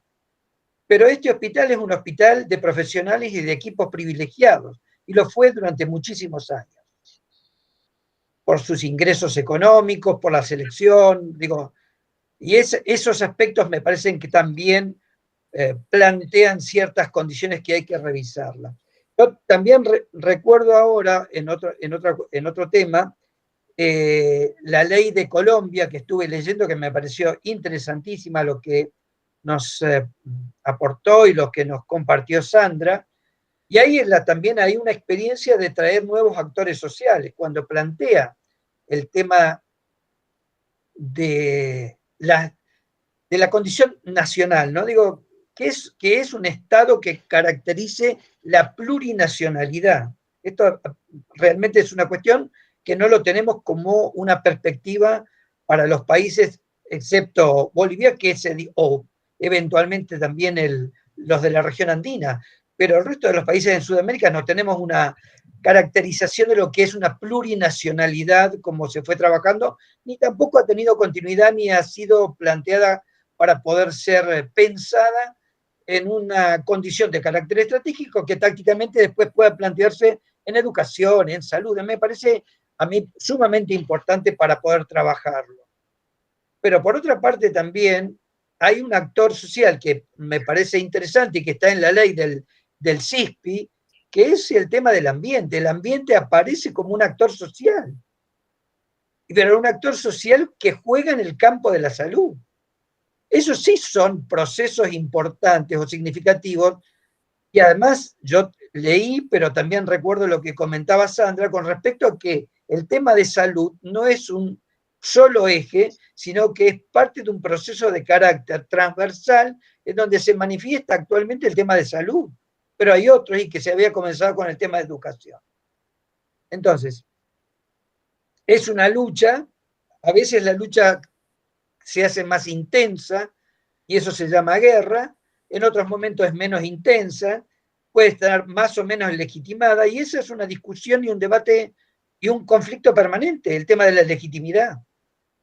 Ahora, quien gana es quien construye la legalidad, y eso es un punto importante también, porque nos estamos jugando permanentemente dentro del campo de la legalidad construida con un sentido y con una lógica dentro del capitalismo, que está mutando, que está cambiando, y que nos van a forzar y nos ponen en la construcción de una legalidad que va a deteriorar a mayor proporción de la población y mucho más que a nosotros, a los que, como Sandro comentaba, históricamente no tuvieron recursos y seguramente, probablemente tengan mayores pérdidas que las que tenemos nosotros también. Digo, pensar otros actores, pensar otra construcción de transversalidad, pensar que la salud es un campo que puede ser el que se manifiesta con mayor consideración en ese proceso de la lucha y en otros tendrá menos trascendencia, pero que es un juego de una complejidad donde esos actores son variables, donde existen negociaciones, a veces no, a veces sí. Digo, me parece que hay que plantear otros aspectos que, bueno, que ya ustedes fueron mencionando. A mí me parece muy interesante esto, pensar otras concepciones como el tema de la plurinacionalidad y también el tema de un actor social que juega como el tema de lo ambiental y que en la ley es muy interesante como está planteado.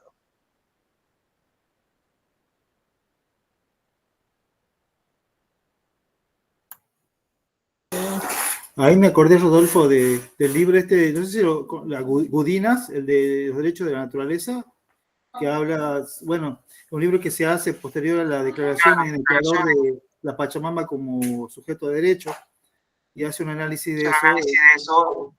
Y me acuerdo que él estuvo en Argentina hablando y estaba con unos proyectos de ley que tenía, ay, no me puedo acordar cómo se llama este cineasta que falleció, que tenía un partido político que en un momento estuvo con Carrió y Carrió lo dejó, se fue con PRO, Pino Solana. Pino Solana lo trajo a Gudinas y estuvo haciendo unas charlas en la legislatura porque Pino Solana tenía esta idea de expandir esta idea de la Pachamama como sujeto de derecho que ya había pasado, que pasó en Bolivia y en Ecuador. Me acordé de eso, yo le paso después, se consigue por PDF el libro, es hermoso. Bueno, me acordaba de eso.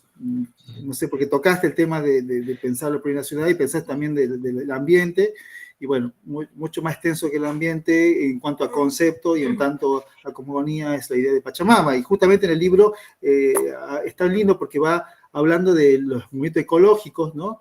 Y las distintas fases de ecología, y habla del límite de la ecología por ser occidental, digamos, ¿no? De pensar en un antropocentrismo es imposible, digamos, la ecología tiene un límite, porque el antropocentrismo se manifiesta en la cultura. Y también cuando pensás en la Pachamama, no pensás en el hombre como el eje que tiene que cuidar la naturaleza, sino el hombre como un elemento más de un todo, digamos, ¿no? Entonces, está lindo el análisis. Yo lo voy a pasar ahí, lo voy a pasar en PDF, se consigue fácil, pero yo lo paso. Bueno, por ahí puede servir, digamos, para ampliar las miradas. Hay otras dos noticias, bueno, no sé si quieres decirlo vos, lo de comunidades indígenas. Sí, quería compartir. Quería compartir unas noticias buenas, así nos vamos con algo más esperanzado. No, que esta semana la legislatura de Córdoba reconoció 2 comunidades indígenas que no estaban siendo reconocidas. Una es la del Cerro Colorado, que hoy fue el acto allá en Cerro Colorado, y otra es la comunidad La Unión. Así que, bueno, la verdad que... Cerro Colorado es de lo de la Zamba de Atahualpa, ¿no? Claro, Atahualpa tenía su casa ahí en Cerro Colorado. Claro. Bueno, el Cerro Colorado fue declarado como sitio sagrado hace 2 años más o menos. Antes que se vaya Odarda, ¿se acuerdan que estaba en el ministerio ahí en la parte en el INAI? No, 2 años, no, hace más, que fue como 4 años, hace que fue declarado sitio sagrado. Y hace 2 años lo que pasó en Cerro Colorado es que se restituyeron unos cuerpos que habían sido sacados en el 2018 porque estaban haciendo una excavación en la entrada al Cerro Colorado para instalar un gasoducto que iba hacia el norte. Y resulta que cuando estaban haciendo la excavación encontraron un enterratorio muy antiguo en la entrada del pueblo, en la calle de ingreso. Y empezaron a excavar, bueno, hicieron una excavación arqueológica y sacaron huesos de 82 personas aproximadamente. Y bueno, eso fue en el 18. La cosa es que se los llevaron, los trajeron de vuelta, la comunidad se opuso a que se los lleven, o sea, dejaron que estudien pero que después los restituyan. Fue todo un tire y afloje. Sí. Pero bueno. Esto de la cosificación que decía Celia, ¿no? Sí, y bueno, y también esto, ¿no? Como los restos óseos o los cuerpos humanos, eran los abuelos, abuelas que se manifestaban. Bueno, fue todo en esto de las ontologías, ¿no? De cómo fue esto, fue muy interesante. No estuvimos ahí participando, ¿te acuerdas, Mayra? Que había sequía en el Cerro Colorado. Y cuando... claro, contá. Sí, o sea, en el cerro está pasando que hay mucha sequía hace unos años y es re loco porque nosotros solemos ir en el verano sobre todo y a veces está lloviendo a 10 kilómetros en el pueblo anterior y no llueve ahí. Entonces hace 2 años, justo antes cuando del archivo les devolvieron los cuerpos y la comunidad de ahí se organizó para hacer como unos ajuares, unos envoltorios y volverlos a la tierra, ese día llovió. Entonces decían, bueno, la gente decía, ¿no? Dejó de llover porque los sacaron nuestros ancestras y ancestros. Y el día que los devolvieron, llovió. Y bueno, después fue todo un lío para que realmente poderlos inhumar de vuelta, pero bueno, se logró hace 2 años. Y bueno, y hoy realmente fue reconocida la comunidad Camichingona y Sanavirona del Cerro Colorado como una comunidad indígena, porque había mucha resistencia a eso. Porque además en el cerro es todo, es reserva natural, reserva cultural, reserva histórica, depende de 3 departamentos de la provincia, bueno, muchos intereses ahí. Sí. Nación tiene, por ser parque nacional, Nación tiene derecho, pero la provincia tiene también injerencia. Sí, más los municipios. Entonces, bueno, a nadie le convenía que haya una comunidad indígena ahí, porque perdían toda esa injerencia, así que fue una lucha larga, y por fin, bueno, ahora hay un reconocimiento. Y la otra es la comunidad de la Unión, que entra a la Sierra. La comunidad de la Unión, que entra a la Sierra, sí, también. Así que, bueno, dentro de las malas han pasado estas 2 cosas buenas esta semana y hoy, esta mañana ha sido el acto en el Cerro Colorado, así que bueno. Y tengo otra noticia también, que Mayra empezó a hacer algunas materias de antropología, algo que ella tenía deseo de antes de ser medicina, ella se vino pensando en hacer antropología, acá no había. Así que bueno, está haciendo algunas cosas así, pequeñas materias. Sí, pero justo hablando de todo esto, ¿no? De algunos seminarios sobre etnografía y que tienen que ver con etnografía de las naturalezas, así que bueno, hay todo esto que traía Marcelo también, está re bueno, ¿no? Porque hay como tantas, o esto de los derechos de la Pachamama, digamos, como, nada, hay otras vitalidades, otras entidades, digamos, que nuestra racionalidad no nos permite ver, porque son otras maneras de conocer, de vivir en el mundo, y bueno, y que está bueno también, bueno, al menos saber que hay otros mundos dentro de este mundo, que somos muchos mundos, y que bueno, quizás acercándose, como está Marcelo allá, te podés adentrar un poquito más. Bueno. Acá en Córdoba hay también, yo vengo ahora justamente en esto del seminario visitando la comunidad Pueblo de la Toma, que está acá en la ciudad, así que vengo ahí de una ceremonia de saumo, de ronda alrededor del fuego, y es como entrar en otra dimensión del tiempo, eso pasa a 10 cuadras de nuestra casa, digamos, en pleno centro de Córdoba, así que están pasando también estas cosas, por suerte. Así que bueno. Este es el librito. Ya le paso yo. De hecho, la naturaleza, Eduardo Gudinas. Yo les paso, hay un PDF en internet, yo se los paso. Pero bueno, el librito se consigue. Es de tinta limón. Está lindo.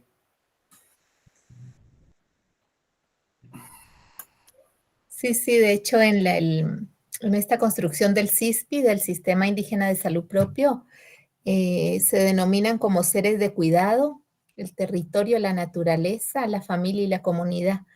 Y hay un concepto muy bonito del Sistema Indígena de Salud Propio, que es el concepto de los relacionamientos, que bueno, a mí me emociona porque nosotros en Formosa trabajamos el concepto de salud de las relaciones como una manera de operativizar esas otras maneras de concebir la salud en el mundo popular y urbano donde trabajábamos.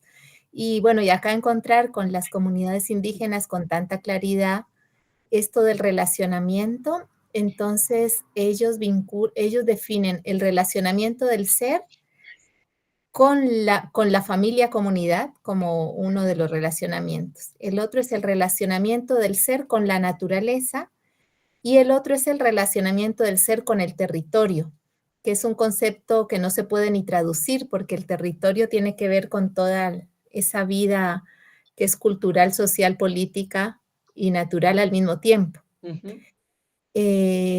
Y el CISPI, uno de los conceptos básicos también es que lo primero que se cuida es el territorio.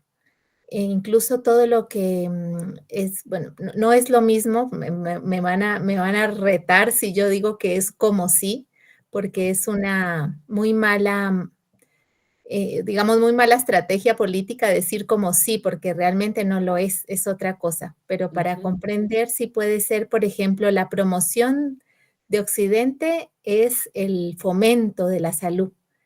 La prevención sería, pero muy reducido, es la protección de la vida.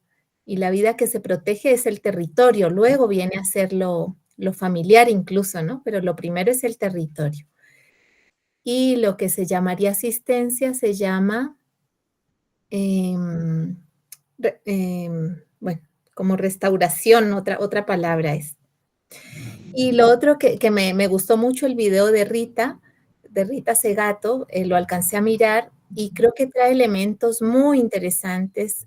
Bueno, yo al estar en Colombia lo que más relaciono es con el tema de las nuevas guerras. A mí me parece súper importante esta conexión que hace Rita Segato y, bueno, y muchos otros pensadoras y pensadores que permiten entender que es lo mismo, o sea, que está como profundamente enlazado colonialismo, capitalismo y patriarcado, ¿no? Y el racismo, por supuesto. Eso yo creo que es clave y es como que yo creo que nuestra racionalidad tan limitada antropocéntrica no nos permite comprender como esa profundidad de que es lo mismo, pero bueno, ella ayuda mucho a entenderlo. Y yo creo que hay como una pista grande que ella da cuando habla de feminismos, y es el tema de la superioridad moral, ¿no? Que una de las que ella lee como grandes dificultades que hemos tenido en los movimientos que queremos superar esta crueldad, y es el tema de la superioridad moral, que nos terminamos parando en el mismo lugar y terminamos expulsando el pensamiento popular, no solo los medios de comunicación, sino el sentido común mismo terminamos poniéndolo en contra.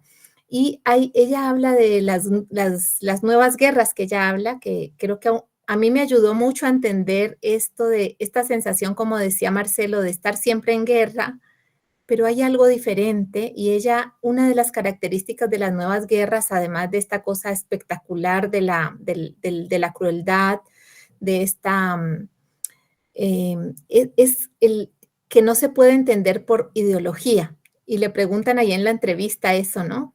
Y eso es clave porque yo aquí en Colombia lo hemos conversado mucho entre compañeras y compañeros, hay una sensación eso, de no ideología en el sentido de que en Colombia estamos en una guerra interna terrible, así como...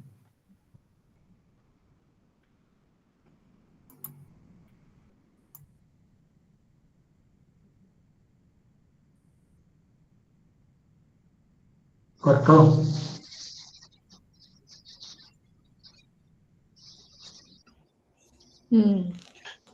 Congeló la imagen de Sandra.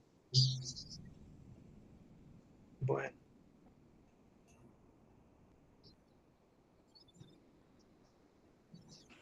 Sí, este tema de la guerra,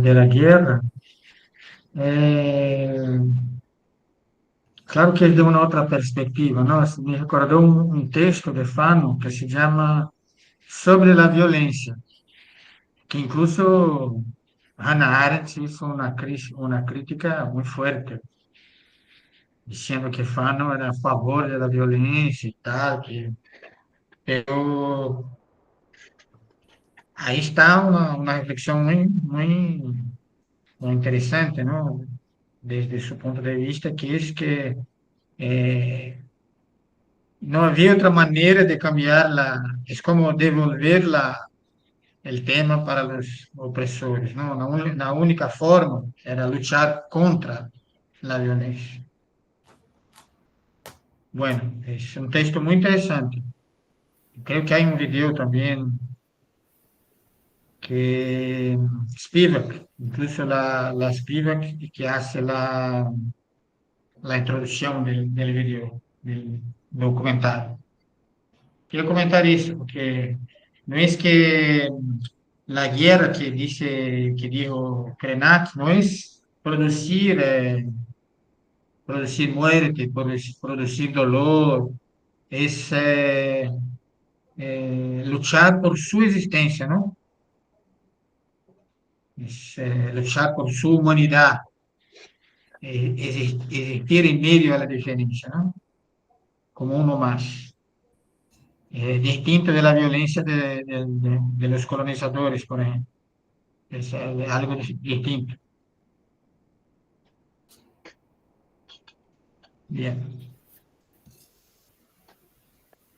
A Sí, mí se Rita, me... bueno, dale más. No, solamente que una de las cuestiones era que Rita también en esa intervención plantea el tema de la espectacularidad del sufrimiento que existe en este momento. O sea que hay un fuerte componente de mostrarlo, de difundirlo y que los medios de comunicación participan en esa construcción de espectacularidad de lo que significa la crueldad, ¿no? Y ella lo compara el tema entre Palestina, el genocidio actualmente y lo que ocurría con respecto a la Shoah o al Holocausto durante la Segunda Guerra Mundial. Nada más.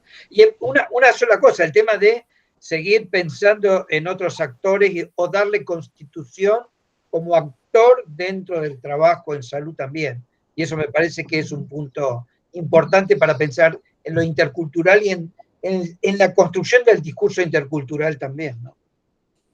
Los nuevos actores. Mal, discúlpame. No, está bien. No, que con todo esto que estaban hablando, me parece, se me viene mucho a la cabeza, yo vengo como siguiendo un poco de cerca el proceso del pueblo kurdo por una cuestión identitaria.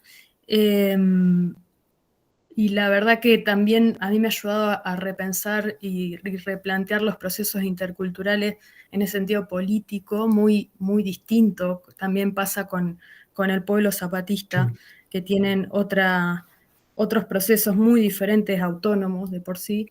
Y cómo el otro día participé de un conversatorio que me parece que está grabado también, en el que hablaban de cómo, de esta resolución que se había dado hace poco, de la disolución del Partido de Trabajadores de Kurdistán, que sería excelente, digamos, de pero este no del proceso. partido, sino de la guerrilla, fundamentalmente. Claro, exacto.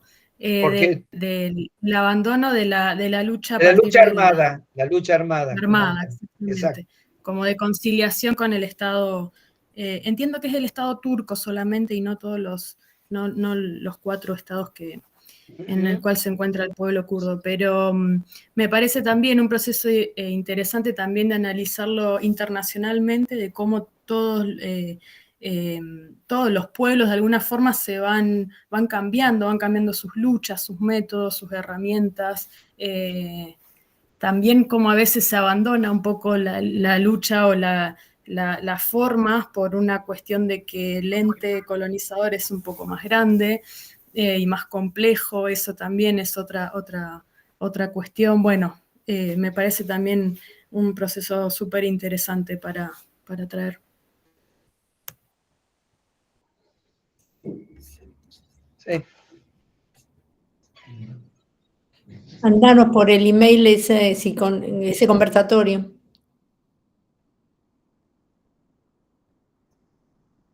Sí, ahí es interesante porque ahí el secretario general del Partido de los Trabajadores del Kurdistán, está preso y detenido en una cárcel turca desde hace más de 20 años, ¿no? Y es una figura importante también en la construcción de la resistencia y de la lucha contra fundamentalmente el Estado turco, sí. Öcalan.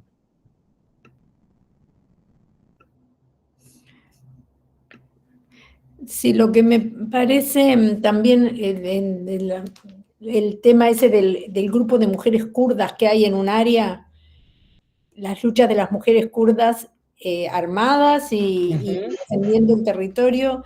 Una vez escuché en un conversatorio virtual, escuché a una mujer, una activista kurda joven, que habla muy bien el castellano, en México, contando cómo son esas luchas y esa organización de las mujeres. Así es.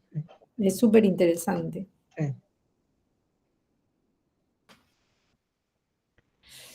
Bueno, parece que la perdimos a Sandra. Sí, y venía muy interesante lo que estaba comentando. Bueno, no sé, son las 9, casi. Bueno, ¿qué nos queda? La distribución de los links de Sandro, del texto. Amal, ¿pasás también lo del PKK, del partido? Sí, perfecto. Bien. Y ya pasó por acá lo de la entrevista que salió en el periódico del Sur. Sí. Y Marcelo, vos podrías también, digo, esa discusión con respecto a Fanon y a la deslegitimación de Fanon por haber sido militante del Ejército de Liberación Nacional Argelino, ¿no? Digo, eso lo ha condenado en Occidente, ¿no? Fundamentalmente, pero me parece importante plantear debates porque nunca ha sido tomado realmente como un elemento significativo que fue un militante con todas las contradicciones que eso significó en una guerra altamente sangrienta, como toda guerra civil y particularmente la guerra argelina, ¿no? Pero a mí me parece que es un punto importante para considerar. Y además su participación como un médico psiquiatra trabajando con ambos bandos, ¿no? Atendiendo a ambos bandos. Y eso creo que es un punto realmente, por lo menos para mí, y atiende al derecho humanitario que yo por lo menos sigo sosteniendo como un punto importante de la dignidad humana. No sé si ha publicado en español, pero se publicó primero en francés, después en inglés, y en Brasil se publicó en libros distintos, que fueron los textos inéditos, y uno de ellos se llama Escritos Psiquiátricos. Y ahí está muy interesante, pero el tema es que nosotros, quizá por cuenta del racismo mismo, no vemos cuando estudiamos salud mental o la reforma psiquiátrica y todo eso, no vemos Fanon como un autor igualmente importante. De hecho, trabajó junto con Tosquelles en la psicoterapia institucional, inició algo enseguida, pero creo que este año sale una película sobre Sí, Fanon. sí. Una película francesa que le iban a presentar en Brasil, sí. Interesante. Bueno, pero que está sí. presentado como médico, su tarea como médico en el hospital en Argelia, sí. Ahora en Brasil se publica en julio que Argentina ya lo tiene publicado hace muchos años, que está como Sociología de una Revolución. De hecho, Tinta Alemán publicó una edición nueva, pero en Brasil en julio sale como el año quinto de la Revolución Argelina, que se trata del libro Sociología de la Revolución. Pero hay escritos psiquiátricos, incluso hay la tesis de ejercicio, así se llama, tesis de ejercicio, que es la primera, el trabajo de conclusión. del curso de medicina, que fue rechazado, que después lo publico con Piel Negra, Máscaras Blancas. Y este libro, Escritos Psiquiátricos, tiene la tesis de ejercicio que él publica para conseguir el título de médico, que fue rechazado, escribió otro en 2 semanas, que es interesantísimo, interesantísimo. Como está muy... tenía muchas referencias, estudió muchísimo para estudiar un disturbio de degeneración, espino cerebelar, no sé qué, muy interesante, que él va a explicar cómo que la falta de estímulos para una persona que tenía una degeneración, la falta de estímulos producía, producía una enfermedad, ¿no? A largo del tiempo. Y la no ausencia de estímulos, los estímulos no producían. Entonces es muy interesante porque en aquel momento él está hablando de algo mucho más de que el biológico, ¿no? En un momento donde lo biológico estaba todo el tiempo como algo central en el pensamiento médico psiquiátrico, ¿no? Entonces, muy interesante leer también, ¿no? Fue grande, fue grande. Muy grande. Sí, está bueno. Sí, me quedo así como para dejar ahí, yo me quedo pensando, pero lo comparto. Esto de, bueno, como iniciamos, ¿no? Con lo que proponía Celia, que a mí también me preocupa el retiro del Estado de muchas de las cosas. También qué entendemos por el Estado, y pensaba yo, una de muchas conversaciones que hemos tenido nosotros acá con gente de las comunidades, o que ha pasado por acá por casa, por varios motivos de salud o demás,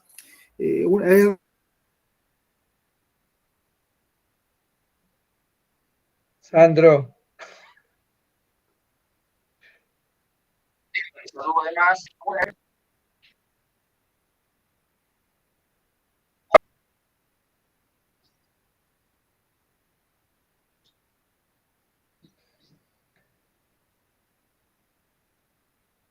¿Qué pasó? Bueno. Vamos perdiendo los participantes. No sé qué pasó. Hola, ¿se escucha? Sí, sí. Sí, bueno, eso, ¿no? De que el retiro del Estado, que a mí también me preocupa, entiendo todo esto. Pienso en los compañeros, los hermanos que hablaban siempre del Estado como el Estado opresor, el Estado, o sea, todo lo que viene del Estado para ellos no es necesariamente positivo, ¿no? De hecho, yo me acordé de una conversación que tuvimos, una vuelta con un hermano, era que Juan Chico vino para acá a Córdoba, él fallece, y vino con un amigo y contaba que el hombre contaba que su padre fue muerto en la guerra de Gran Chaco por el Estado argentino, o sea, el Estado, y que su hijo, el único hijo que tenía, muere en Malvinas, lo mata el Estado porque lo recluta para Malvinas con 18 años y muere en Malvinas.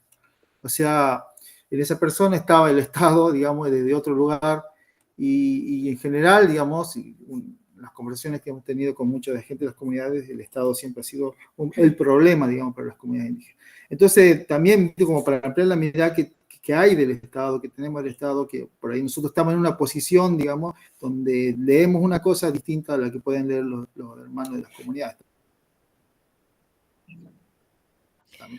Sí, a mí lo que quiero aclarar es el retiro del Estado, lo que me preocupa es la crueldad que se manifiesta en cómo se está haciendo. Eso es lo que me resulta más impresionante, es el ejercicio de la crueldad, de la comunicación expresiva, de mostrar esa crueldad. Eso es lo que más me impresiona, más que, digamos, el retiro del Estado tiene idas y vueltas, y es esto, ¿qué significa el Estado, no? Pero el ejercicio de la crueldad que manifiesta este gobierno sobre las formas de destrucción de lo estatal, que no lo destruyen todo, ellos necesitan el Estado para la acumulación capitalista, eso está claro también. Bueno, muchachos, dejamos por aquí. Bueno. Muchachos y muchachas.